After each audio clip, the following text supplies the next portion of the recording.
हर चीज के पेड़ पौधों के प्रदूषण इतने फैले हैं, हर किसी को तकलीफ हो रहा है। अच्छा, पेड़ पौधे भी खत्म हो रहे हैं हो ही खत्म। और हमारे पास जो सबूत है, हमने आरटीआई से आपसे मांगा हाँ। कि क्या कानून होना चाहिए, आपने ही दिया। हाँ। और हम कह रहे हैं कि इस कानून से नहीं चल रहा है, जांच करवाइए। जांच भी हुई, रिपोर्ट में भी लेखपाल ने लगाया कि हाँ यहाँ पे गलत चल रहा है, तो उसके बाद बंद क्यों नहीं हो रहा है? बंद नहीं हो रहा है। Let's go. हमारे पीछे देख सकते हैं कि कई चिमनी चल रही है, भट्ठे चल रहे हैं। भट्ठे यानी जो ईंट भट्ठे होते हैं। तो हमारे समाज में, हमारे देश में इस तरह के बहुत सारे अवैध काम किए जाते हैं। तो यहाँ हमारे सामने हैं पवन गुप्ता जी। सर्वप्रथम आपका स्वागत है हमारे चैनल में। धन्यवाद। हम लोगों ने बहुत शिकायत किया इसका जी कि यहाँ पे जो ईंट भट्ठा चलाया जा रहा है, चिमनी चलाई जा रही है, हाँ। वो गाइडलाइन का पालन नहीं कर रहे हैं। हाँ।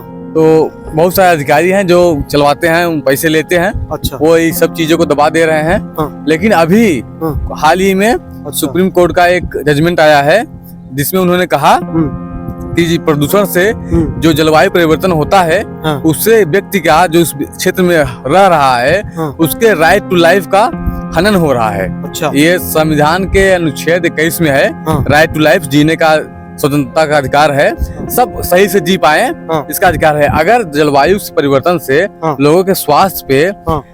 प्रभाव पड़ रहा है, हाँ। तो राइट टू लाइफ का हनन हो रहा है। अच्छा। ये बात हमने 1 साल पहले कहा था। हाँ, वीडियो बनाया भी था, आप वहाँ भी गए थे, सुप्रीम कोर्ट की तरफ हाँ। भी रवाना हुए थे इसको लेकर, और आप बहुत सारा प्रयास कर चुके हैं। हम 1 साल से कह रहे हैं हाँ। कि जो जलवायु परिवर्तन हो रहा है प्रदूषण से, हाँ। इस धारा में ये चीज नहीं था कि जो जलवायु परिवर्तन से या प्रदूषण से जो स्वास्थ्य पे हानिकारक प्रभाव पड़ रहे हैं, हाँ। इससे राइट टू लाइफ से जोड़ा जा सकता है कि नहीं। हाँ। लेकिन अब सुप्रीम कोर्ट ने ये कहा हाँ। कि हाँ जरूर इसे जोड़ना चाहिए। हमें तभी भी लगता था हाँ। कि हाँ इस चीज को राइट टू लाइफ से जोड़ना चाहिए, अगर लोगों के स्वास्थ्य। क्योंकि ये सीधा स्वास्थ्य पे प्रभाव हाँ। डालता है, हमारे समाज पे प्रभाव डालता है, आर्थिक स्थिति पे प्रभाव डालता है। तो प्रदूषण बहुत बड़ा मुद्दा है, और समानता का अधिकार का भी हनन होता है। समानता का भी अधिकार का जो धारा 14 है उसका भी हनन होता है। कैसे? हाँ। क्योंकि कुछ लोगों को हाँ। अगर सही जीवन जीने का मौका मिल रहा है, और कुछ लोगों को प्रदूषण की वजह से हाँ। सही स्वास्थ्य में न रहकर या उनको सही जीवन जीने का मौका नहीं मिल पा रहा है, हाँ। तो इसका मतलब कुछ लोगों के साथ गलत हो रहा है। हाँ, सही बात। तो सबको समान कहाँ मिल पा रहा है अधिकार? हाँ। तो उनके जो समानता का अधिकार है, हाँ। उसका हनन भी हो रहा है। ये भी इस समय उच्च न्यायालय, हाँ। ये सर्वोच्च न्यायालय हाँ। इस चीज को मान रहे हैं। मान रहे जी। हैं। क्या संदेश देना चाहते हैं जिसके घर के आसपास, जिसके गांव में अवैध ईंट भट्ठे चलाए जाते हैं, उनको क्या आप संदेश देना चाहते हैं? हम लोगों ने पहले ही बताया था कि क्या नियम है हाँ।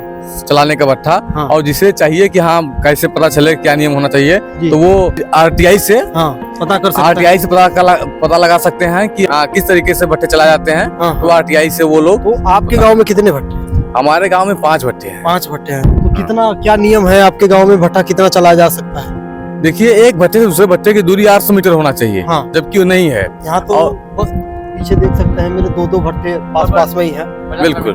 हाँ, 50-50 मीटर पे है, और जी। साथ में इतनी घना बस्ती है आपके गाँव। घने बस्ती से 1 किलोमीटर दूर होना चाहिए। हाँ। बस्ती में अगर 20 घर हैं, हाँ। तो इससे 1 किलोमीटर दूर रहना चाहिए, जबकि नहीं है। नहीं है। स्कूल से 1 किलोमीटर दूर होना चाहिए, स्कूल के बगल में ही है। बिल्कुल प्रज्ञा हाँ, उद्योग सटा हुआ है। जी। बिल्कुल। तो प्राइमरी स्कूल, सरकारी स्कूल के बीच में, गांव के बीच में इतने 4-4, 5-5 भट्टे चलाए जा रहे हैं, तो उस पे आपने क्या किया कार्रवाई? कई बार हम लोगों ने डीएम को दिया है हाँ। कि यहाँ पे गलत हो रहा है। हाँ। जो आरटीआई में जो कानून बताया गया, जो नियम मापदंड है, हाँ। उस मापदंड से यहाँ पे नहीं चल रहा है, लेकिन कोई कार्रवाई हो नहीं रही है। कार्रवाई नहीं हो रही, इसका रीजन क्या है?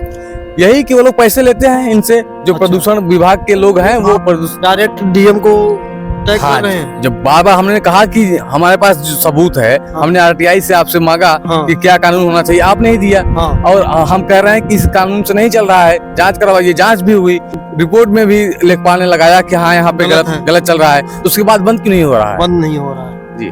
सबको पता है कि गलत हो रहा है, अधिकारी को भी पता है, लेकिन कार्रवाई नहीं हो रही है। कई महीनों से लगे हुए हैं। ये पवन गुप्ता जी हैं, अखिलेश जी ने आरटीआई निकाल के सब कुछ जांच में डाला हुआ था, और कितने न्यूज मैंने चलाया हुआ है। तो ये अंदाजा लगा सकते हैं कि बीजेपी सरकार हो या कोई भी सरकार हो, या हमारा सिस्टम है, कितना करप्ट है, कितना भ्रष्ट है। भाई कई लोग इकट्ठा हो गए हैं। आप सबकी क्या राय है? गांव में इतने अवैध भट्टे चलाए जाते हैं, आप सब इस विषय को लेकर क्या समझते हैं? चलाना चाहिए, नहीं चलाना नहीं चाहिए? चलाना चाहिए सर। हाँ? नहीं चलाना चाहिए। तो इससे क्या नुकसान है गांव को, आपके हर चीज के पेड़ पौधों के प्रदूषण इतने फैले हैं, हर किसी को तकलीफ हो रहा है। अच्छा, पेड़ पौधे भी खत्म हो रहे हैं हो ही खत्म, और रोग भी बढ़ रहा है, बिल्कुल बढ़ रहा है सर, बिल्कुल बढ़ रहा है। तो इस तरह से गांव में अवैध भट्टे चलाए जा रहे हैं, लेकिन कोई कार्रवाई नहीं हो रही है। और क्या समझते हैं, अगर कार्रवाई नहीं हो रही तो किसकी गलती मानी जानी चाहिए? अब भट्टा मालिक को गलती मानना चाहिए। भट्टा मालिक तो कारोबारी है, वो तो भाई पैसे लगाया है, तो पैसे का मतलब तब भी तो यार डीएम आदेश दिए भैया कि मान लो इस चीज की हटाया जाए, हमारा दूरी किया जाए। जब इस चीज की दूरी नहीं हो रहा है तो कुछ तो सुनवाई होना चाहिए। सुनवाई, ऐसा सुनवाई नहीं हो पा रहा है, कुछ नहीं हो रहा है। कभी आपने इसके खिलाफ आवाज उठाया? भैया ने उठाया ना, हम तो पढ़े लिखे हैं नहीं, आवाज उठाते हैं। अच्छा अच्छा।